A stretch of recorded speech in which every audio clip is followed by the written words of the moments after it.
Yashodanandana Brajajana Ranjana Yashodanandana Brajajana Ranjana Yamuna Tira Vanachari Yamuna Tira Vanachari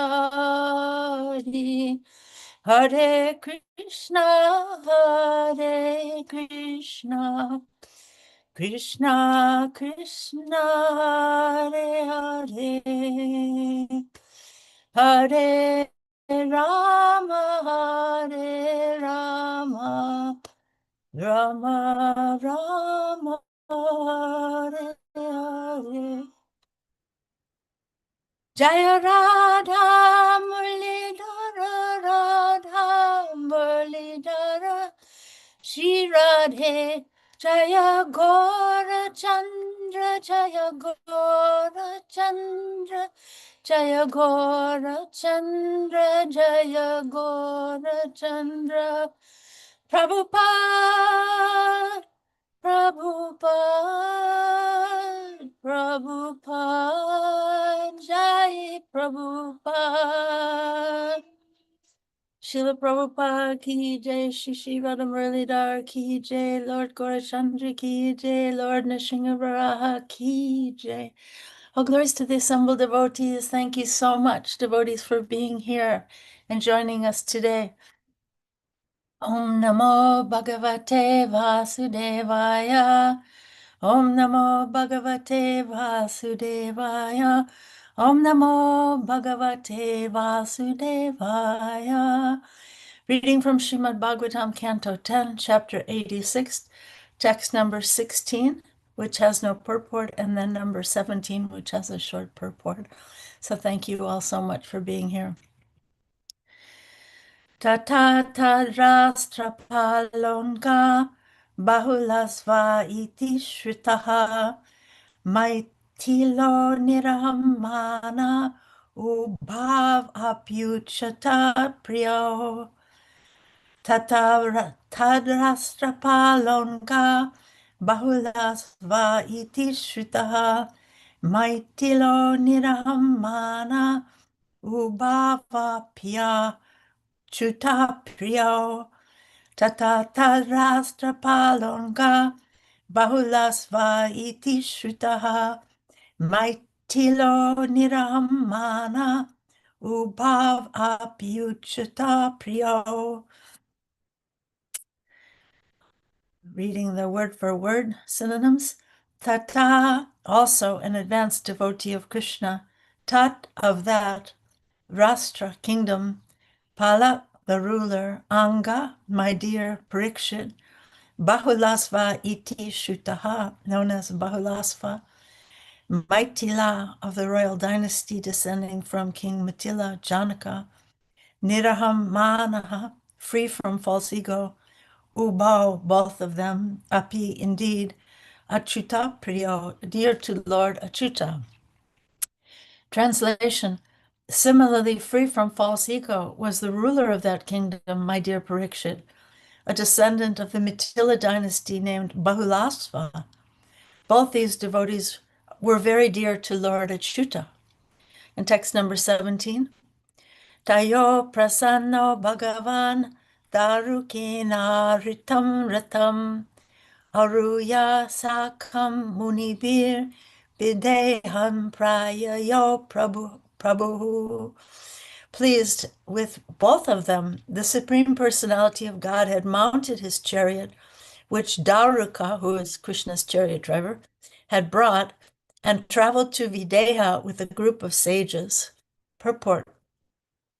In his commentary on this verse, Srila Viswanath Chakravarti states that Shrutadev and Bahulasva were unable to travel to Dwarka to see Lord Krishna because both of them had vowed to regularly worship their personal deity at home. Sri Krishna was very glad to go out of his way to give them both his audience, and while leaving Dwarka, he insisted that the sages who wanted to come with him should join him on his chariot, because otherwise they would exhaust themselves following on foot. Renowned sages would ordinarily never even consider traveling in such an opulent conveyance, but on the Lord's order, they put aside their natural aversion and joined him on his chariot.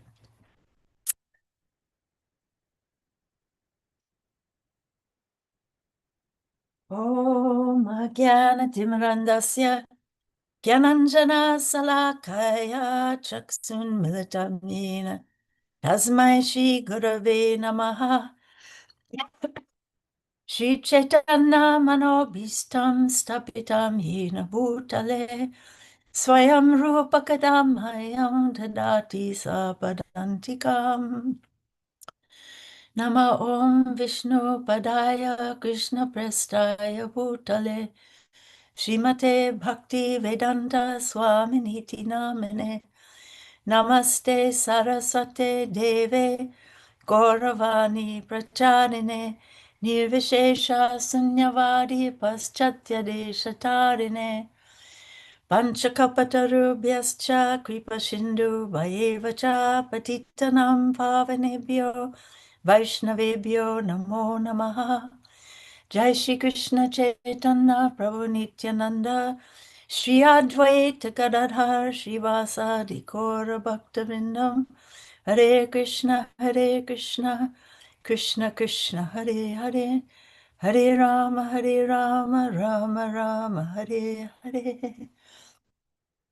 Here's one more verse in glorification of Srimad Bhagavatam from Sanatana Goswami.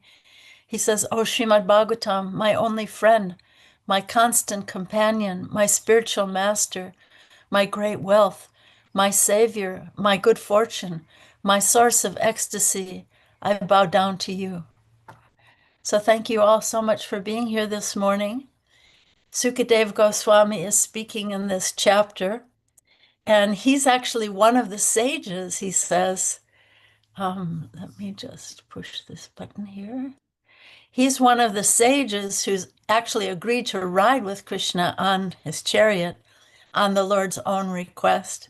Such a beautiful thing. He didn't want the sages to be tired by walking, so he invited them all to come on his chariot.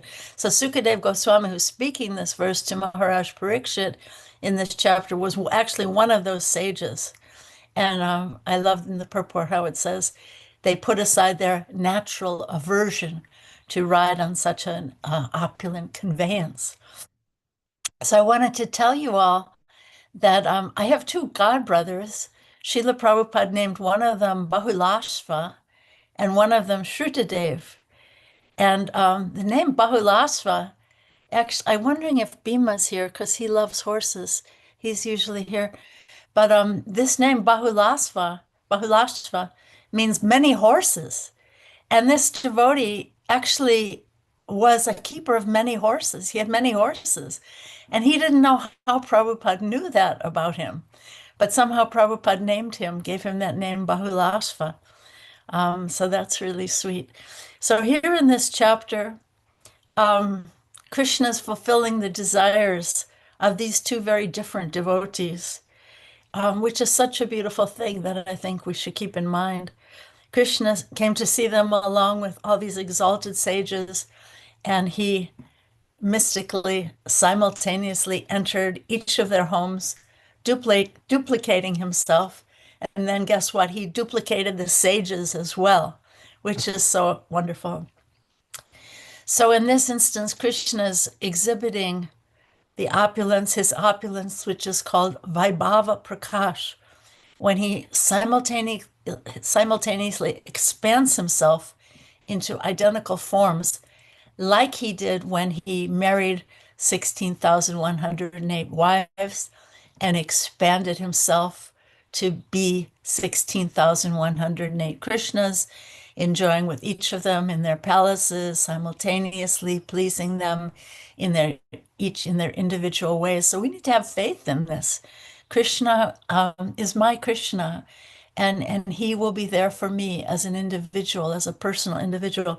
Or for example, when Lord Brahma stole the calves and calves and cowherd boys, and Krishna just expanded himself and duplicated himself as so many other cowherd boys and calves, each one according to their own nature, their own dress, own individuality. So what I really wanted to speak about is this individuality, which I think is so important. These are two pure devotees of the Lord. Each one is, excuse me, I have to blow my nose. I have a bit of a cold. So each one is so different from the other one. One is a wealthy king descended from Maharaj Janaka. The other one's a poor Brahmin. Later in this chapter, this Brahmin Shrutadev, it said that he was so poor that when all these sages and Krishna came to his house, he had to go run to the neighbors to borrow some straw mats because he didn't have enough straw mats in his house to seat all these illustrious sages. So each of them is so different from the other one, and each is so pleasing to Krishna that the Lord decides to come there all the way from Dwarka. Both of them, as it said, they didn't feel like they could leave the worship of their personal deities. They were committed to stay home worshiping their beloved deities. So Krishna just came to see them. So beautiful. Out of his very indebted love for each of them, he expanded himself simultaneously to go to each of their homes to please them. So Krishna wasn't thinking, oh, one is rich and powerful, like, yeah, some guru shouldn't think, oh, I have a rich and powerful disciple. I need to please them. No, he wasn't thinking one is a high caste, one is not a lower caste. No, he wasn't thinking like that. So this example speaks to me about each of our sacred individuality and how each one of us in our sacred God-given individuality is so dear to the Lord. Sometimes I think there's a tendency in our Krishna consciousness movement to think that there are only certain ways to serve and please the Lord. There are 9 processes of devotional service. Anybody want to call out one of those 9 processes of devotional service? I don't know how this technology works, but are you free in your open mics to Shravanam, Shravanam? Great. What's another one? Kirtanam, Kirtanam? Yep. Smaranam, Maranam? Wow, maybe we're going to go for all 9. Vardhanam, Vandanam, okay. Harasevan, Padasevanam, okay. Archanam, Archanam, okay. Dasyam, Dasyam, okay. Sakhyam, Sakyam, okay. Atmanivedhanam, Atmanivedanam, great. And so in addition to all those, okay, so Lord Parikshit Maharaj perfected hearing. Sukadev Goswami, who's speaking in this verse, perfected chanting. Prahlad Maharaj perfected remembering. Goddess Lakshmi perfected serving the lotus feet. Worshipping the deities in the temple was perfected by Maharaj Prithu. Praying Akrura's famous prayers in the 10th canto. Carrying out orders, the great Hanuman. Serving as a friend, Arjuna, and sacrificing everything for the Lord Bali Maharaj. So in addition to these 9, Rupa Goswami also mentions 64 principles in Nectar of Devotion, different ways of serving the Lord. So my point is here that there are infinite varieties and infinite services and infinite ways of pleasing the Lord. And I think I would suggest that in our Krishna consciousness movement, we shouldn't be stereotyped or think inside a box. There are so many unique individuals, each serving in different ways, many of these ways that you or I have never even seen before. Yeah. So in Srimad Bhagavatam, in Chaitanya Charitamrita, we see so many examples of devotees who totally break the stereotype of what people should or shouldn't do, or what people should or shouldn't be. There are examples of role reversal narrations, where, for example, the little child Prahlad Maharaj is so wise, so patient, so tolerant, remembering the Lord always. And he's so wisely instructing his evil father, right? Kids aren't supposed to instruct the fathers. Usually fathers don't appreciate it very much. Or how about the erudite Uddhava, who is the disciple of Brihaspati, and he's being humbled by these illiterate gopis of Vrindavan, these cowherd girls. Or what about the Yajnik Brahmanas, realizing they're fools in comparison to the pure devotion of their wives? Or what about where the so-called demon Vritrasura speaks fearless transcendental knowledge to the king of heaven, Indra, and shows him what's what?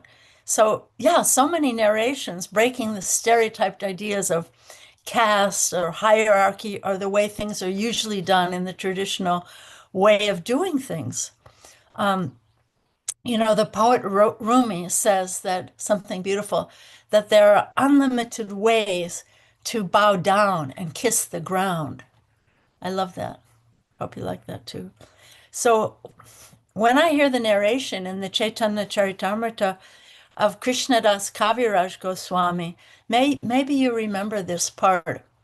He reflects on the mercy of Lord Nityananda that he received.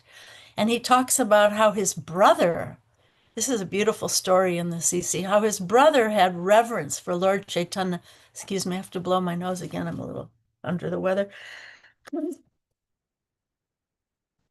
So his brother had reverence for Lord Chaitanya, but he disrespected Lord Nityananda. So when I hear that story, I often think, wow, maybe I, or maybe many of us, could have also misjudged Lord Nityananda. He was really quite wild, or is really quite wild, right? Or so many other unique pure devotees. Without the guidance of Srila Prabhupada's broad vision and wisdom, maybe we also would have been like Krishnadas Kaviraj Goswami's brother and misjudged Lord Nityananda. So the story goes like this, that there was a rather wild and eccentric, ecstatic devotee of Lord Nityananda whose name was Miniketan Ramdas, who came to their home because they used to have kirtans there all the time. And he was doing kirtan, wildly, ecstatically, dancing. And the brother of Krishnadas Kaviraj Goswami disrespected him, and he disrespected his master, Lord Nityananda Prabhu. So Krishnadas Kaviraj Goswami, so this is his future name, right? He told his brother that Lord Chaitanya and Lord Nityananda are like one body, that they're identical manifestations. And if you don't believe in Lord Nityananda, you will definitely fall down. And he told him that it would be better to be an atheist by slighting both brothers than to be a hypocrite by believing in one and slighting the other. So then what happened next was that night, Lord Nityananda appeared in the dream of Krishnadas Kaviraj Goswami and told him to immediately, he was dancing ecstatically, so beautiful, dancing, and he told him to immediately leave for Vrindavan. He said, where you will attain all things. So he did that. And then he became the great author of Chaitanya Charitamrita, Govinda Lilamrita, so many other beautiful books. So in that situation, here's my point, dear devotees. In that situation, would you or I also have misjudged that ecstatic, eccentric devotee of Lord Nityananda the way Krishnadas Kaviraj Goswami's brother did? His brother was a devotee of Lord Chaitanya, but because he made an offense to Lord Nityananda, he fell down. So what about the other story that I love in the Chaitanya Charitamrita of Kalidas? So he was a very wealthy man. He was a wealthy gentleman. He was an uncle of Raghunath Das Goswami. And he used to constantly chant the holy names. And his goal was to very quietly, so even though he was a very rich man, he was an aristocrat, really, his goal was to very quietly, secretly take the prasadam remnants of every devotee in Bengal without considering whether they were poverty-stricken or low caste or whatever. This is a very caste-conscious society 500 years ago at that time. So he would sneak around, like he brought some mangoes to Jadu Thakur, who was a great pure devotee, but from a very low caste, brought him mangoes, was praising him, and then he was waiting till the devotees ate he and his wife ate the mangoes, and then he waited till they threw the mango peels and pits outside, and then he was licking those mango pits, and this was his vow to take the remnants of every devotee in Bengal. And because of his beautiful humility in worshiping all the devotees, the respect he showed for all devotees without consideration, without discrimination, he got the full mercy of Lord Chaitanya, and Lord Chaitanya in Puri allowed him and only him to drink the water that washed Lord Chaitanya's lotus feet. So Lord Chaitanya let him do it twice. And then he tried to do it a third time, and Lord Chaitanya said, all right, that's enough, that's enough. But no one else, Govinda was the guard, Lord Chaitanya's servant Govinda. He was ordered to not let anyone drink the water from Lord Chaitanya's feet, only this very humble Kalidas. So my point here is that there's so many unique devotees, so many unique ways to serve Krishna that maybe you or I have never seen before. So I think we need to strive to create a society, an ISKCON society that honors each of our unique and different ways of serving the Lord.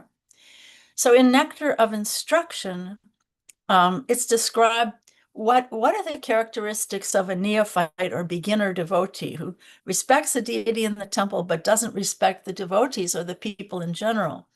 So we need to advance at least to the middle level of Madhyamadikari, where such a devotee worships the Supreme Lord as the highest object of love, makes friends with the Lord's devotees, is merciful to ignorant or innocent people, and tries to avoid critical people who are just envious by nature. So I want to read a couple paragraphs from what Prabhupada says in the purport to those verses. This is Nectar of Instruction, verse 5, where Prabhupada shows his broad, inclusive vision. Here's what he says. He says, one of our friends, a famous English musician, has become attracted to chanting the holy names of Krishna. And even in his records, he has several times mentioned the holy name of Krishna. At his home, he offers respect to pictures of Krishna and also to the preachers of Krishna consciousness. In all regards, he has a very high estimation for Krishna's name and Krishna's activities. Therefore, we offer respects to him without reservation, for we are actually seeing that this gentleman is advancing gradually in Krishna consciousness. Such a person should always be shown respect. And then Prabhupada goes on to conclude. He said the conclusion is that anyone who is trying to advance in Krishna consciousness by regularly chanting the holy name should always be respected by Vaishnavas. On the other hand, we have witnessed, and get this is Prabhupada really smashing some of his contemporaries. He says, we have witnessed that some of our contemporaries who are supposed to be great preachers have gradually fallen into the material conception of life because they have failed to chant the holy name of the Lord. So my conclusion here is that I think we need to aspire for this highest consciousness, to Srila Prabhupada's broad vision, to not be interested in blaspheming others, and to have a heart that's completely clean, and to try to attain this stage of realized unalloyed Krishna consciousness. And in conclusion, I want to say that maybe there are future George Harrisons in our midst today. Wow. Who are serving Krishna in unorthodox ways that we are yet to recognize. What do you all think of that? So thank you all so much for being here. And what are your reflections, or if there are any questions? Hare Krishna. And who is the future George Harrison? Let's get Maybe this you. straight. Maybe it's, Thank you, we don't Devi. even know. Maybe they're not Yeah. even, we don't know. Yeah. So, And before we open the floor to questions, let's all bow down to Arjuna Prabhu in various ways, like Rukmini Devi taught us. Arjuna Prabhu ki jai. Thank you. Arjuna. He waved at us affectionately. How sweet Arjuna Prabhu is. Okay, Min has her hand up, followed by Krishna Kumari. Haribo. Hare Krishna, thank you so much for the class. Hare Krishna. I have a question. I really liked how you spoke about coming to Krishna with our own, in many ways, authenticity. And I was at Satchidananda Swami's Holy Name retreat last week, and one of the things that he spoken that really stayed with me is he said that the worst thing we can do to ourselves in our spiritual practice is to accept stagnation. And you just spoke about even in chanting, how we want to sort of have in many ways we want to have a desire to chant better. And I've been thinking about this topic of pleasing Krishna, and even when we chant, I've heard many times that we're asking for the Lord, asking the Lord to engage us in His service and wanting to please Krishna. But as someone who's coming to this, just recently, I'm wondering, I don't even know in many ways what it means to even serve the Lord and please the Lord. And I think it has maybe something to do with the fact that I don't really know him very well. So where do we start in terms of pleasing the Lord? But where do we start? It's so funny, man. You're actually reminding me of a song of George Harrison where he says, I really want to know you, Lord. I really want to please you, Lord. But it takes so long, I know. Didn't he say that in one of his beautiful songs? So I think what you're saying is it's a prayer. And George Harrison himself made it into a prayer. He made it into a song. But, we can turn off our brains when we're chanting and turn it into an almost monotonous kind of drone. But one nice instruction is to try to catch the holy name with the first syllable of the mantra. Sometimes I find when I'm kind of zoning out, if I try to catch the holy name with the first syllable, Hare Krishna, Hare Krishna, Krishna Krishna, Hare Hare, with each mantra, Hare Ram, Ram Ram, and then Hare Krishna, Hare Krishna. But then make that intention to not allow yourself to stagnate into a mindless drone. I mean, what's his name? Saint Paul from the Christian tradition condemns mindless repetition. So are we chanting the holy name of the Lord, or are we in a mindless repetition? We have to actively, acutely, dynamically be calling out to the Lord and crying out that prayer, your prayer. I really want to know you. And Prabhupada says so beautifully, how can we know God if we don't know the details about God? So Prabhupada, such a cute way, he says, we know Krishna's name. We know his father's name, Vasudev, Nanda Maharaj. We know his address, Vrindavan.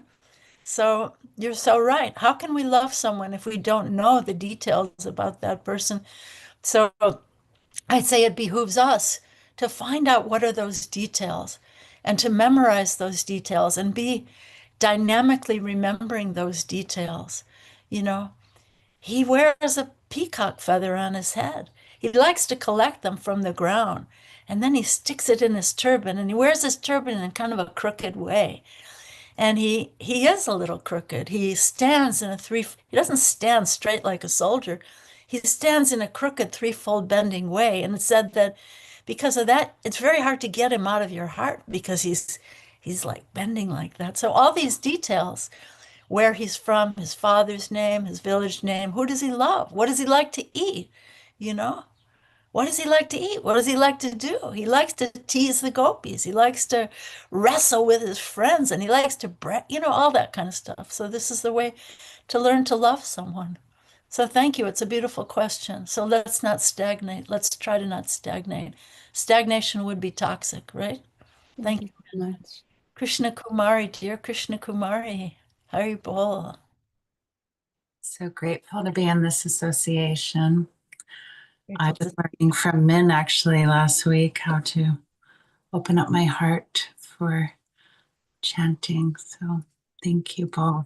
I have a funny question. I mean, I really resonate with what you're saying, Rukmini. I just, I even see in our devotional community, sometimes there's like this, you know, the Swami be like, oh, I preached to a doctor, you know, like, you know.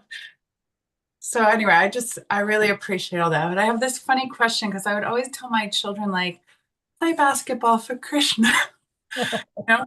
And recently I was thinking, what do I even mean when I tell them that? Like, I just believe it and it's what they love to do. Well, so why not do it for Krishna? And hearing you speak right now is like my son Yogi's playing football in college, you know, next year. And I think of your boy, how much he wanted to play football.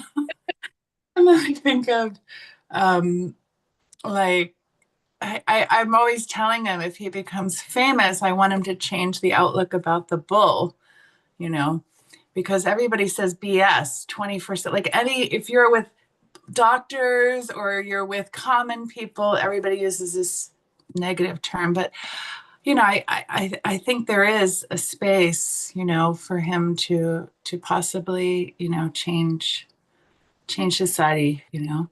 But as of right now, what do I mean when I tell my children to play football for Krishna? I think it's really beautiful, you know. I mean, that's Krishna consciousness. This is a society for Krishna consciousness. So do what you love and offer it to Krishna, you know.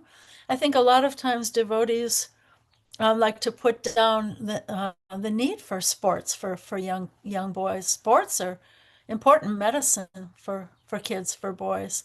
And sometimes devotees don't realize that they want to, again, put their kids in a box, sit down and read Bhagavad Gita, do this, do this, do this. But yeah, sometimes playing sports for Krishna is the way to open their hearts. Prabhupada once gave a funny example. He said, you know, the living being in this world is like the football that's getting kicked from, you can tell your son this. This football's getting kicked from one side of the field to the other. But the whole time she's thinking, I'm the center. Everyone's looking at me. Meanwhile, I'm getting kicked, kicked, kicked. So give your son that example. But I think all parents should know how important sports are for kids.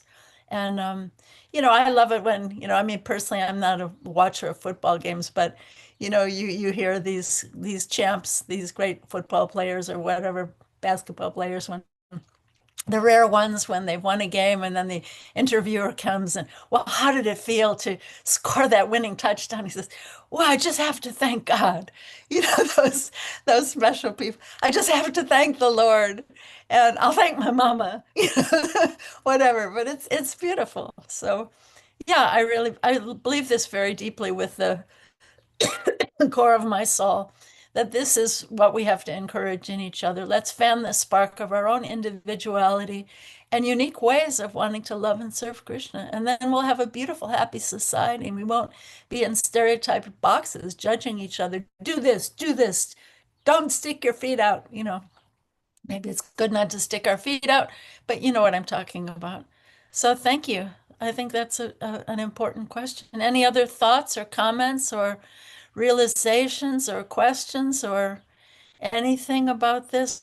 What do you think of Kalidas, the eccentric? Yeah, these are amazing points, I think. I don't see any other hands up. Let's see, there's Nartaki Rata. You can always depend on her to have some beautiful, she has a beautiful name, Nartaki Rata, Dancing Rata, but she also has a beautiful introspective heart. So what do you think, Nartaki Rata? Thank you so much. I'm glad to be here with you, dear Rukmini, and everybody else. She lives in Salt Lake City.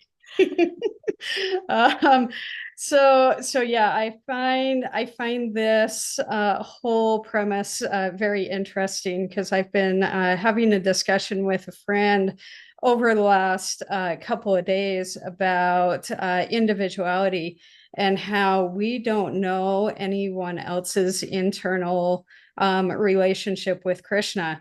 So, you know, a lot of her own judgments have been breaking down within her as she's been going through some different spiritual realizations. And it was just a really wonderful reminder of me to not judge a book by its cover, to remain authentic within myself, and to honor her own unique way of loving Krishna through playing in the garden is what she came up with.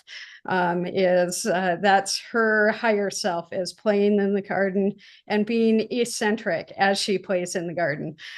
So those are some of the terms that came up, and it just makes me smile to be here and remind myself, as well as be able to remind her that judgment needs to go out the window, and we need to appreciate and honor the spark of Krishna in everybody. Fan the flame of that goodness, more so than the harsh judgments. Beautiful. Thank you so much. Yeah. You know, nothing like getting your hands in the dirt and doing some digging to have realizations about, you know, the seeds of bhakti. Thank you so much. I see the beautiful Yamuna Jaya has her hand up. Please, let's hear from you. And Hare see, Krishna, smile. Mother. Queen smiles. So wonderful to see you. I was just so delighted. It's interesting. I'm in Lima, Peru right now. And Wow. last night I got to go to the local temple and we did Harinam together. So nice. And it's just one of those things that, it was different. It's a different temple than what I'm used to, but it was the same. And you seeing all these different devotees in all, in every town and village. And I love the point of that. How wonderful is Krishna that he gives us all these different ways that we possibly could express, that we could possibly be in all these different places. He loves the variety. When you look at, like, I often think, look at the platypus. Like, it's such an unusual animal that Krishna made the platypus and he made the giraffe. And he's into the variety. He's not bored. So thank you for bringing that up, because I often reflect on that. There are 1,000 different services. And to the comment about football, Krishna Kumari, I've always noticed, and you said it, Mother Rukmini, it's like, I am a sports person. I have 3 older brothers, so I know everything. But it tends to only be the football players who do thank God and Mama. Basketball players do not. Baseball players do not. But the football players, they do thank God and Mama. So for whatever reason, it does seem to be that brings it out in them in some reason. So good to see you. Feel better with your cold. Hare Thank you Krishna. so much. It's amazing you're in Peru. Thank you so much for your beautiful comments. You know, yeah, like Prabhupada took this all over the world. And did he expect that people in Peru are going to do it exactly the way they do it in Bengal? No, there's no way that's possible. So Prabhupada was so broad-minded and he loved the diversity. You know, Prabhupada went to Africa. The devotees there were just preaching to the, the diaspora Indian community. And he said, no, we can't preach to the Africans. They're just not interested. Prabhupada said, open the doors and start a kirtan. They opened the doors and started a kirtan, and like a few hundred kids came in and were dancing their heads off, you know? So I think we need to reflect that broad vision of Srila Prabhupada and not be stereotyped. It's a type of pride, actually. It's a type of arrogance when I think everyone should be like me, you know? I've been doing Krishna consciousness for 3 months or 3 years or 300 years, and I think everyone should be like me. No, we have to be humble and understand. I love that Rumi said that there are thousands of ways to bow down and kiss the ground. So let's reflect that and be welcoming in our communities. You know, the Bhakti Center is known as a very welcoming community. And I think we have to carry that torch everywhere in the Bhakti Center and outside the Bhakti Center. And look at the diversity in New York City. I mean, oh my God, you know? So we have to welcome everyone. So everyone just wants to break down the door when you can't, like my husband was struggling with the code yesterday. You know, we have to have people who, if that door code is not working, they're ready to break down the door. Let me in, you know, right? Actually, yeah. Actually, that reminds me of something the previous Pope, Pope Francis, said something. You know, you hear this Christian thing, Jesus is knocking on the door of your heart, let me in. But the Pope said, Jesus is knocking on the door of the church, let me out. Let me out. So we have to know that Krishna is knocking on that door of the Bhakti Center. Let me out. I want to be with my people. Take me out. I want to connect with all the people of New York, in Harinam or in millions of ways. So I'm talking, are there any other points or reflections or questions or anything? I don't know if we have a minute or we have a few minutes here. Oh, Hare Krishna. Narottam, we're Can you good. hear me? Can you I hear don't me? know if there's like a sharp cutoff here. Narottam Nitai Prabhu had his hand up. Can you hear us okay? Hello? Hare Krishna. Haribo, Adi Thank you Purusha. so much. Delightful class. And we relish, we were glued to it as soon as you started your pranams and the prayers. Your sincerity is like, effulgent. So Min asked a very interesting question about, well, how do you know you're pleasing Krishna? She's been asking a lot of interesting questions because she's really diving into the whole practice and experience of Krishna consciousness. And what we've heard from Prabhupada is the lotus feet of the spiritual master is the only way to obtain pure devotional service. So sometimes we do service, but service, Prabhupada explains, is for a person. That we're actually asking somebody, how can I serve you? And that person indicates, well, can you do like this? And then you do something and you offer it to that person and you say, is that okay? And they say, wonderful, that's good. Or maybe it would be better, more pleasing to Krishna if you adjust it a little bit. So without that relationship with the spiritual master, service can be very vague. Devotional service means love. And love means there's somebody who loves and somebody who you're loving, somebody you're leaving. So, and some people think that we're just going to go to Krishna, but actually the spiritual master is essential. It's the only way to understand whether or not we're pleasing Krishna. And then the spiritual master is giving, indicating, if you want to please me, take shelter of this person. We hear that in the Chaitanya Charitamrita, where different individuals looking for shelter are indicated who to go to. So the desire to please Krishna is good, and then the instruction there, Krishna will give you when the disciple is ready. The Guru appears in our life. Okay. Well, thanks. That's good advice. Repeating Guru. That's good advice for Min and for all of us. And, maybe Min might say, well, I don't really have a spiritual master, yet, but, you have Prabhupada, you have his examples. I always think that the first book people should read is that little condensed biography of Prabhupada, the Prabhupada book. Look at how he struggled in New York and learn to love him and feel gratitude to him. And then, you know what? You can, because that vision that maybe I'm looking for a spiritual master, but I can serve the persons of the devotees. I can serve the ordinary people. Look what Adi's doing. He's going out, he's taking prasadam out to people out on the street. They're all representatives of Krishna, representatives of the spiritual master. So make it broad and make it inclusive and love and serve everyone and feed everyone prasadam and see how you can find that reciprocation from that person. Beautiful point, Adipurusha. Krishna is a person. We have to learn to love that person. And if you can't see Krishna, you can see everyone around Krishna. They're all carrying Krishna in their hearts. How can I love? How can I please? You see someone sitting in the corner of the Bhakti Center with a big frown and go, see how you can help that person. So I think this is our hard stuff. Thank you all so much for being here. All glories to Shishi Radha Muralidhar. Thank you, Rukmini Devidasi, for the wonderful glorification of Krishna and his devotees. Thank you. Hare Krishna. Thank you so much.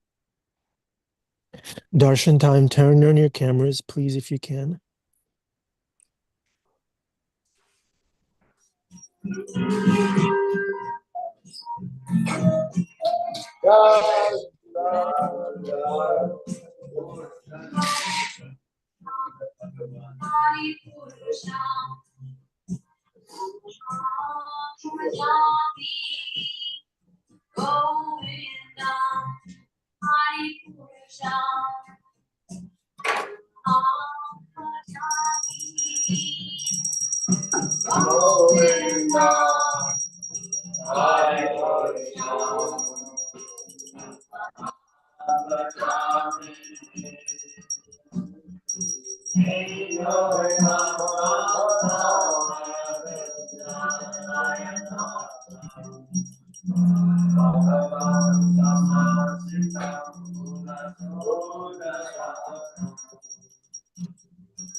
Jai Shri Shri Radha Muralidhar Gaur Chandra Bhagavan Ki Jai.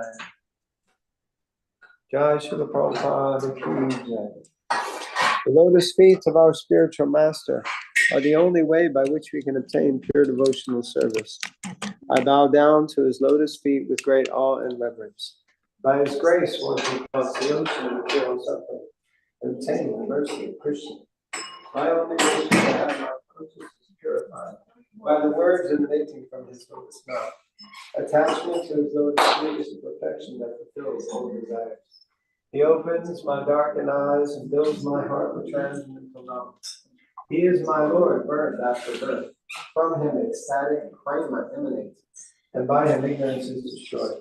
The Vedic scriptures sing of his character. Our spiritual master is the ocean of mercy, the friend of the poor, and the glorious master of the devotees. O Master, be merciful unto us. Give us the shade of your lotus feet. May your fame be spread all over the three worlds. We take shelter at your lotus feet. Srila Prabhupada Ki Jai. Jai Srila Prabhupada. Thank you, Janitai Prabhu. Welcome to the Afterglow, dear devotees. Rukmini Devi, do you have a few minutes? Yes, I do. Great, great. Do we have any follow-up questions, Ishwari Sundari is here. We missed Ishwari Sundari, Spirit Soul. How are you? I saw Narottam Nitai had his hand up for a moment. I don't know if he has a question or reflection. Yeah, I just had a reflection, Mataji, about what you said about referencing St. Paul's comment about not to be mindless, but to be and in that sense, like not like a mindless drone while chanting. So I really appreciate that, because sometimes while I'm chanting, I'm thinking about Srila Prabhupada or other exalted devotees like Bhakti Tirtha Maharaj, etc. But I think that just goes into to show like our continuous improvement in Krishna consciousness. Like, how can I make myself a better devotee for Krishna? I think that's a really important point, and it is then it becomes really personal. So I just wanted to say thank you for that, Haripal. Thank you. Yeah, that's beautiful. And when we're chanting, it's a dynamic moment by moment effort to not, as Min said, stagnate. We can go into that mindless drone and sometimes we beat ourselves up. Yeah, I'll never get this. I'm such a bad devotee. I just feel like throwing these beads across the room. But no, we have to try and try again and keep trying. And then by practice, it becomes more natural. So keep trying and keep crying to Krishna that I'm not alone in this chanting. I'm here with Krishna. He's in his name, and I have to cry out his name. Actually, we're not supposed to chant. We're supposed to cry. So how can I cry out his name and begin to feel his reciprocation? So it's something that's meant to be very dynamic, moment to moment. This is the International Society for Krishna Consciousness. It's meant to be conscious, not unconscious. So we go into that unconsciousness, we have to feel like, oops, I just left the Krishna Consciousness Society. Where did I go? So like come back to consciousness and cry to Krishna, like Min and like George Harrison. Anything else? Any other thoughts or?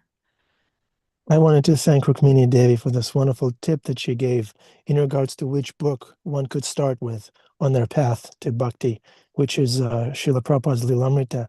I wanted to share confidently that that was the book that I read, one of my first books in bhakti. And I remember I cried on the train. I finished the book on the train when Prabhupada left. I was crying. I was like, what? I'm not supposed to cry. I don't cry. I'm a guy. And then I thought, maybe I'm very pure, but that's not the case. It's just, I would agree. You are very pure, but yeah, that book, because I often tell people everything else when you first walk in is going to be theoretical. Bhagavad Gita and Srimad Bhagavatam, all the books are wonderful, but they're going to be theoretical until I know who is this person. Like Adi Purusha was saying, who is this person who brought this to me, to New York? I mean, he was walking the dirty streets of New York in his white Indian rubber shoes in the coldest winter in the history of Manhattan. Oh my goodness gracious. He came here for me. Like my father was from New York, he was from Queens. And he had this beautiful appreciation of Prabhupada before he passed away. He said, Prabhupada came to the very neighborhood where my father used to go and hang out with his friends on the Lower East Side. It was the cool avant-garde neighborhood even back then in the 1920s and 30s, and it still is. So, so there's Adi and there's all of you, reaching out in loving ways. And yeah, so let's make this dynamic. Let's make it our own, and let's meet like again, like Adi does, meeting every homeless person. Make it your own, my brother. This is for you. I love that comment that when Adi told me, one of those guys said, you could just, if you eat this food, you could just purify even the whole block. So beautiful. So what else? Reflections, questions. What is this there's bring? something in the chat. Hare Okay. Krishna. Oh, What's in the chat? Adipusha Prabhu followed by chat. Okay, chat. okay. Mataji, you asked a really good question. We mentioned that Scripture says, and Prabhupada tells us, the feet of the spiritual master is the access to Krishna. Only by the grace of the spiritual master can we make advancement. But then you said, well, what if she doesn't have a spiritual master? So you asked that question, so we're going to give you the opportunity to answer it. Okay, you're going to give me or give Min the opportunity? You. Okay. Well, it's a cry to Krishna, show me the way. Lead me to my teachers. If, it's said that if we're sincere, then, by the grace of God, Brahmanda Brahmite Kono Bhagavana Jeev Guru Krishna Prasade Pai Bhakti Lata Bij. That after we've been wandering all over the so many infinite universes for so long, and through birth and death, repeatedly up and down, and by the grace of God, we get a guru. By the grace of guru, we get God. So first of all, we start worshiping Prabhupada, Prabhupada, like in the ISKCON Disciples course, it's not supposed to be that you pick out a guru and then the guru flies in the next day and gives you initiation. You're supposed to take the course and be thinking of Prabhupada and understanding that Prabhupada is the one who gave all of this to us, and understand that Prabhupada is the one who has made so many gurus and so many holy people in this beautiful mission. So first, I would say become attached to Prabhupada. Read the Prabhupada Lilamrita. If you can't read the whole thing, there's 6 or 7 volumes. Read the condensed version. It's a paperback. You can get it at the Bhakti Center. If they don't have it, demand that they get it on the shelf there. That's the thing. And then find out who are the people who reflect those qualities of Prabhupada. I don't want to have a guru who's some kind of an outlier who doesn't respect the tradition of disciplic succession. I want a guru who represents Prabhupada purely and transparently. We're all supposed to be transparent to the vision of Prabhupada and Krishna. That's a quality of the mode of goodness, to be transparent. Our hearts should become transparent to reflect divinity. And in that transparency, we can begin to see ourselves. We can begin to see the world, and we can begin to see others, and we can begin to see God. But if my heart is all clouded up by so much ego and lust, anger, greed, personal aggrandizement, all these ideas of you should, what I'm going to tell the world, what I'm going to tell everybody, how can I be transparent to hear the messages of Krishna or the example of Srila Prabhupada? Is this helpful, Min? I'm sitting here crying. Crying, that's good. Well, because not too long ago, I started having desire to and want when need a guru, and but so I asked Krishna, if you like, maybe you could send me a guru. I don't know how to find a guru. And I ended up taking a few months ago the disciple course from ISKCON. I wasn't really expecting too much. I just wanted to learn more about the dynamic of guru and disciple, really. And I've been reading much about on that topic. But what ended up happening, like you said, I learned so much more about Prabhupada. I actually started loving him so much more. Beautiful. That's great. That's what that course is supposed to bring about. Mm. Thank you so much. Love Prabhupada, and Prabhupada will inspire you. I mentioned earlier St. Paul. It's interesting in the Christian tradition. St. Paul is more or less the one who spread Christianity all over the world. I don't know, much about it, but he never saw Jesus face to face. So, why do we think that the ones who saw Prabhupada, who were right there with him, Prabhupada said sometimes the king has a mosquito sitting on his lap biting him. That mosquito is closer to the king than any of his ministers, but he's just biting the king, you know? So who knows who is going to spread this Krishna consciousness movement all over the world transparently? Maybe it's going to be the people who never saw Prabhupada face to face, the ones who are crying, hearing the glories of Prabhupada. Prabhupada himself had very little association with his spiritual master. He just saw him personally, he said it just a handful of times. But his words went right into his heart and motivated him so deeply. You know, the disciples of Srila Bhakti Siddhanta, Saraswati Prabhupada's guru, were great scholars. They were brilliant, erudite scholars. And you could say, well, Prabhupada was like, he's like a member of the congregation. He was basically a pharmacist. You know, just imagine, you know, if you think of all the great, powerful gurus in the ISKCON society, so learned and knowing so many verses and shastras, imagine if there's some pharmacist out in New Jersey, you know, somewhere, you know, who's like started reading Prabhupada's books and gets inspired. It was kind of like that. It was kind of like that, you know. And then, you know, like when people were, you know, do I have time for a story? I don't know how much time I have here. Of course. Of Okay. course. Here's a nice Please. here's a nice story that, well, tell me how much time I have so I know. I can't limit this. No. All right, well, one nice story that I really love is that Srila Bhaktisiddhanta Prabhupada's guru was sitting in a room with his disciples. And as Prabhupada used to do, Prabhupada would look around the room and say, I want each one of you to become a guru. Or as he said, when I was in the room at 26 2nd Avenue up in his apartment in the back, I want each one of you to open a temple somewhere. So once Bhaktisiddhanta was saying that, I want one of you, some of you, to take this knowledge to the West, go to the Western world, who will do this? And he singled out one of his big, powerful preachers, a brahmachari named Narottam. And he said, Narottam, you're very successful in your preaching. Why don't you do this? And he was a very successful young man, young preacher, and he started to cry. And he said, Guru Maharaj, I'm successful at what I'm doing now, but I know if I go to the West, I know I'll fall down. He was crying, you know.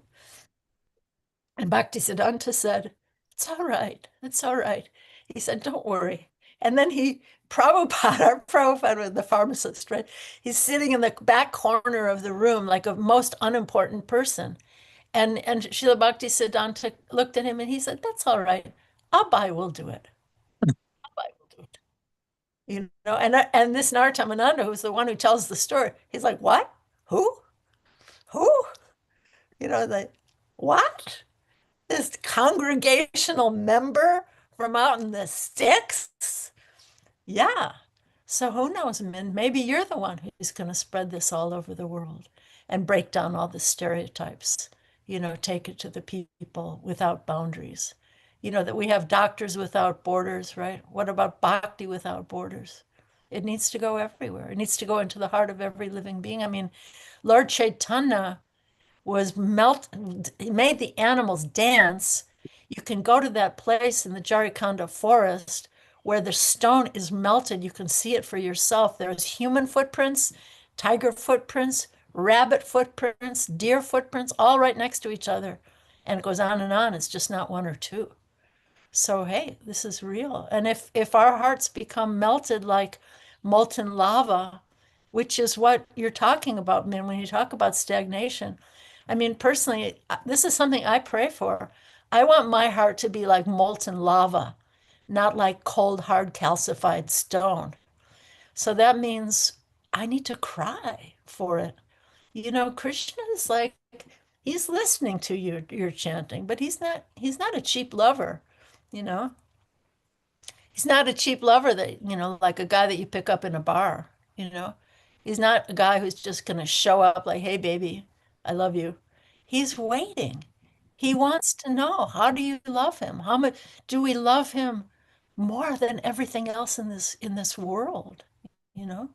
So, is this helpful?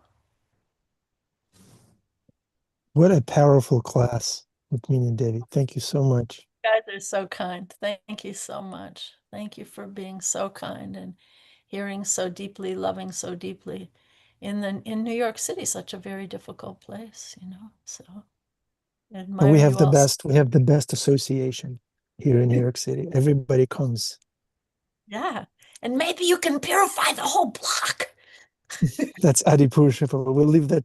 Adipurusha Prabhu will do it. For all of us, we're all called. Thank you. Everyone to his own capacity, and wherever you are, tell somebody about Krishna. That's all. Give them some prasadam. Thank you so much. So is that good? There's something in the chat really quickly. How Okay. Narottam Nitai Prabhu is asking, how can we express ourselves in Krishna consciousness, especially if we're not in a position of giving class? What are some recommendations? Should we preach to the walls first? Yeah. Well, that's a famous story of Prabhupada. Maybe you all know that story that the devotees had some engagement, nobody came, and they were apologizing to Prabhupada, and Prabhupada was encouraging them, saying, preach to the spiders in the walls. So, yeah, you know, yeah. So, whoever you meet, like Narottam Nitai, what do you do for a living? What kind of a work do you do? Are you a student? Are you working? Or I'm an engineer, but I'm currently not working. okay, so you're an engineer. Do you have a desk at work? Oh, like you're not working now, Yeah, but if yeah, you get a job as an engineer somewhere, you probably have a desk in yes, the office. And so on your desk, you can take the example of Adi Purusha, which what he does, you can do on your own desk. You can have like a box of prasadam cookies, which you can get from Adi Purusha, I think, or from the Bhakti Center. Probably you can, if with your engineer salary, you could give a donation and get some prasadam cookies, or make them yourself and offer them to Krishna.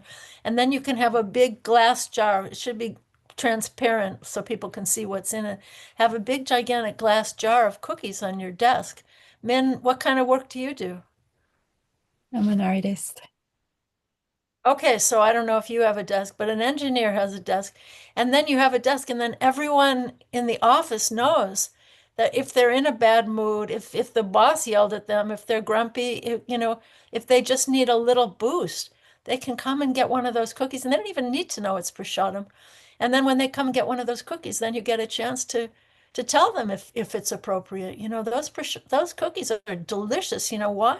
Because they're offered to God. And I call God Krishna, which is a really sweet name. It means the all attractive person. What do you think? So there's always every opportunity, you know, and we shouldn't discriminate thinking only people who are giving class. I mean, personally, when I first became a devotee, everyone was encouraged to give class, even the most ignorant brand new devotee who just walked in the door. And in that way we learn. But there's always opportunities to share Krishna consciousness. I mean, somebody's sitting on the side of the street or sitting on the side of the Bhakti Center looking sad, you can go over and talk to that person, hi, my name is Min, or my name is Narottam Nitai. What's your name? And what's your story? Tell me about yourself. People feel unseen and unheard in this world. And I think it's meant to for the devotees of the Lord to recognize those unseen and unheard people and uplift the world one person at a time. You know, is that helpful? yes. Narottam Nitai Prabhu is busy preaching. No, I know definitely. It's very helpful. I was just doing some job. No, it's very helpful. Yeah, that really helps. And also, I go to the park here in Michigan where I live and chant amongst the trees because at least at least the trees can hear it. So yeah, Yeah, that's so good. it's And also, What?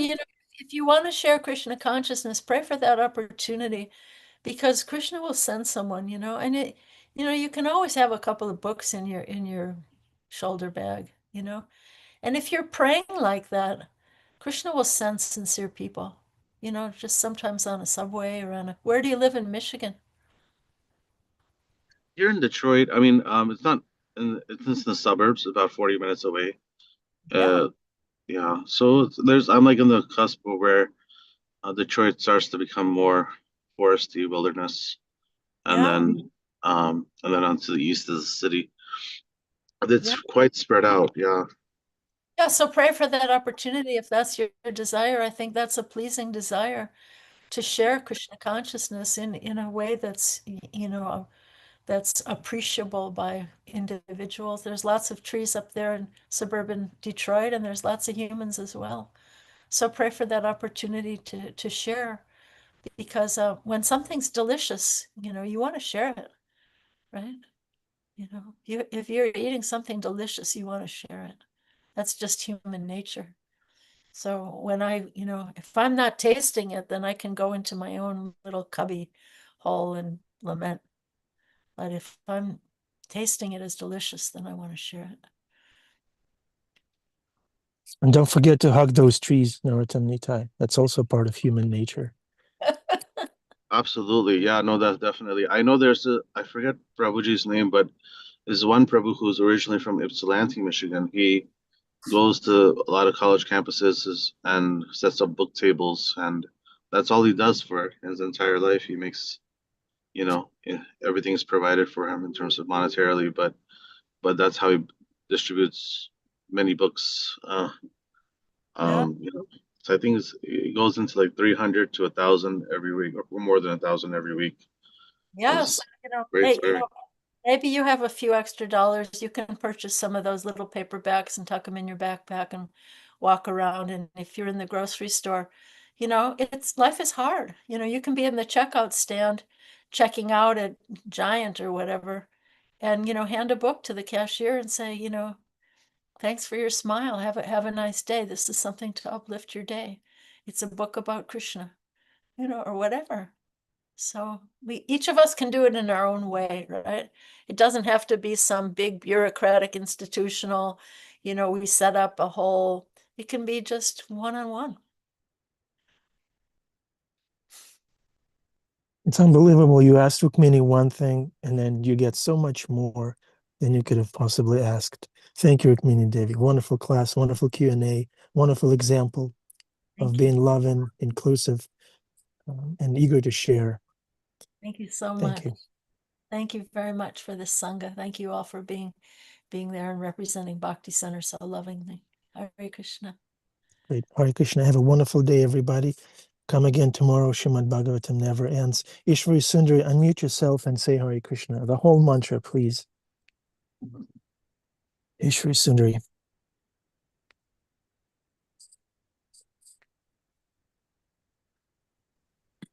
Hare Krishna, Krishna Krishna, Hare Hare, Hare Rama, Rama Rama, Hare Hare. Now the yoga is complete. Thank you very much. Hare Krishna. Hare Bol. Thank you all for being here. Good to see you. Hare Bol.